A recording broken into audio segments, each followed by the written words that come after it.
I paid £280 for this. It's a 4TB SanDisk SSD. £280 last August 29th, okay? 280.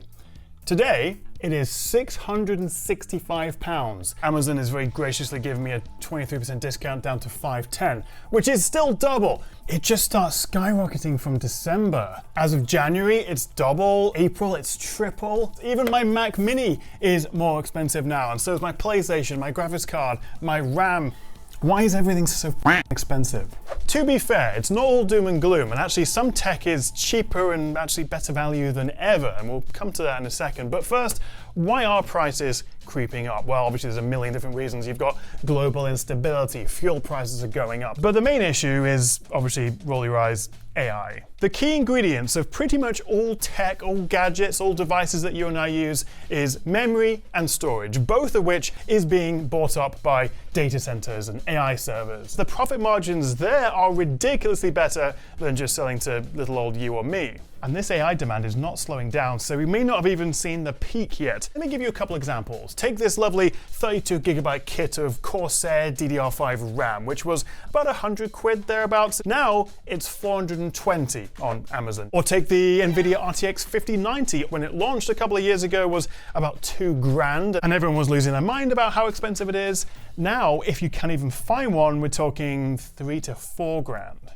And it's not just components either. I mean, look at this ROG Zephyrus Duo, very impressive dual screen gaming laptop, which costs about $5,500. Or take the PS5. It launched at $499 in the US in 2020. It is now $649. It's $150 more than it launched at 6 years ago. That's never happened before, as far as I know, in terms of consumer consoles. Even the PS5 Pro is $150 more than it was when it launched a couple of years ago. Even the Switch 2's just been bumped up by $50, so in the US it's now $500. But it's not just about prices going up, it's also that some companies are cancelling certain models or discontinuing less profitable SKUs. For example, Apple, they've made the Mac Mini £200 more expensive than it was when it launched.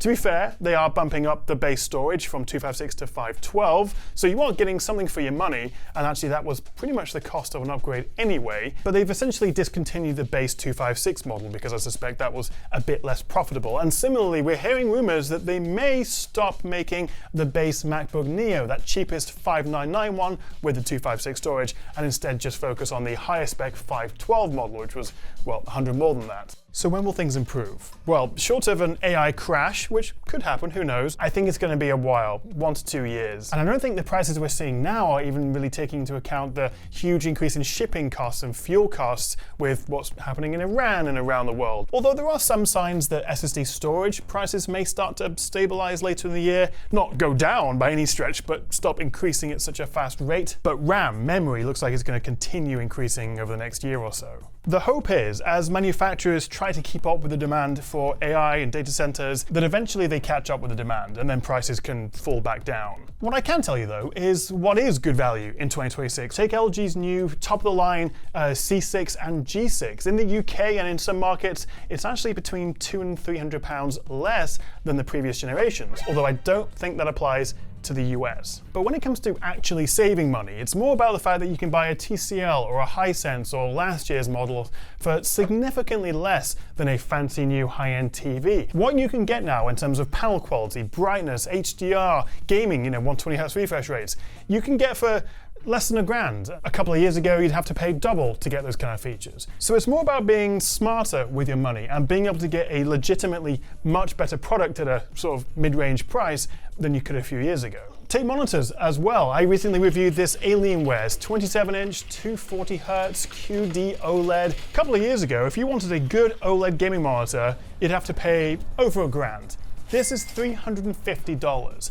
It's not without compromise. The brightness is not as bright as maybe you'd want, particularly to give you a really good HDR experience, and the design's a little bit more plasticky and cheaper. But for those specs, a 240Hz QD OLED gaming monitor for $350 thereabouts, and a similar price in the UK, that is ridiculous value for money. So maybe rather than buying a new graphics card or upgrading your memory or buying a new laptop, you should upgrade your monitor or your TV. Take these as well. There's some really good deals on gaming handhelds. When when laptops and desktops are getting more expensive with their components. Things like this Legion Go S is actually pretty good value. Also, the Steam Deck hasn't got any more expensive and is still very capable, although I have found the stock to be a little bit limited. It seems to be permanently sold out here in the UK. And if you can find a good deal on an old ROG Ally, or maybe an Ally X, because the battery was much better on that, you're getting a very capable little gaming machine for not a lot of money. And when it comes to phones, well, apart from the regular iPhone 17, which I think is maybe the best value phone you can buy in 2026, this has everything you need, particularly with the newer chip, the better camera, the 120Hz display. Apple really went the extra mile with the iPhone 17, the base model this year. So for most people, if they're like, what phone should I buy? What iPhone should I get? 17. But for everyone else, consider maybe the S25 Ultra rather than the S20, if I can pick it up, the S26 Ultra. Realistically, you could buy last year's flagship phone for probably 2/3 the price of the new one and get 95% of the same experience. But also consider less popular brands. You know, look away from your Samsungs and your Apples and maybe towards a Poco. This is the Poco F8 Ultra, and these have basically the same spec, the same Snapdragon 8 Elite Gen 5 processor, similar memory and storage. This has a much bigger battery, decent cameras, lovely screen, and it's about 50% cheaper than an S26 Ultra. And if you're a regular on the channel, first of all, thank you. And if you haven't subscribed yet, why not? Hit that subscribe button. You'll know when it comes to Apple products that you do not need the newest one. I would recommend to all my friends get an M2 Air rather than a new Neo or new M5 Air, depending on your use case. I've got whole buying guides for this. But like the laptop from 3 years ago is still the best buy, assuming of course you can find one that's, you know, in good condition, refurbished from a reputable retailer. But also when it comes to iPads, no one needs a new iPad Air M4. Get the M1 or the M2 from a couple of years ago. You can save a fortune if you just buy last year or the year before's models. And don't forget, if you're a student or a teacher, you can get 100 off a MacBook, 50 off an iPad. In fact, Apple's education discount applies to pretty much the whole range of products. And their Creator Suite is significantly cheaper if you're a student. So whoever you're buying from, make sure they don't offer some kind of discount. Smart home tech, your Ring doorbells, your air purifiers, your robot vacuum cleaners. The mid-range and entry-level models are so much better than they used to be. You can get some proper flagship features in these much cheaper versions. Also, you've seen the new DJI Pocket 4 camera. Very nice, very impressive, but it is an iterative upgrade over the Pocket 3. So if you can find one of those for presumably quite a good deal now, that's the one to get.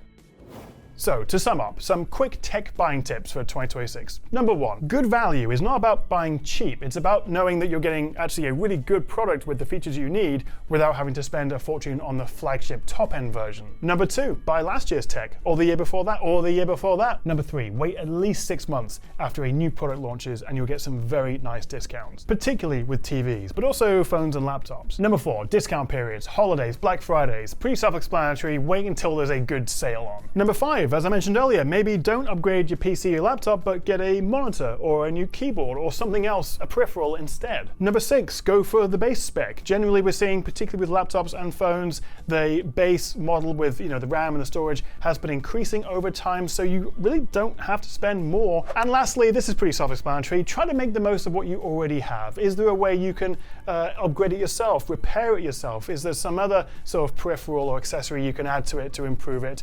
Don't go out and spend your money if you don't have to. But what about you? What are you thinking of buying this year? And are you put off by the new prices, or are you going to buy it anyway? Let me know what you make of all this nonsense in the comments below. Thank you so much for watching, guys. If you did enjoy this video, a cheeky thumbs up and subscribe if you haven't already would be fantastic. I'm really trying to reach that 2 million goal on YouTube, which is some way off, but with your help we can get there. Thanks for watching, and I'll see you next time right here on The Tech Chat.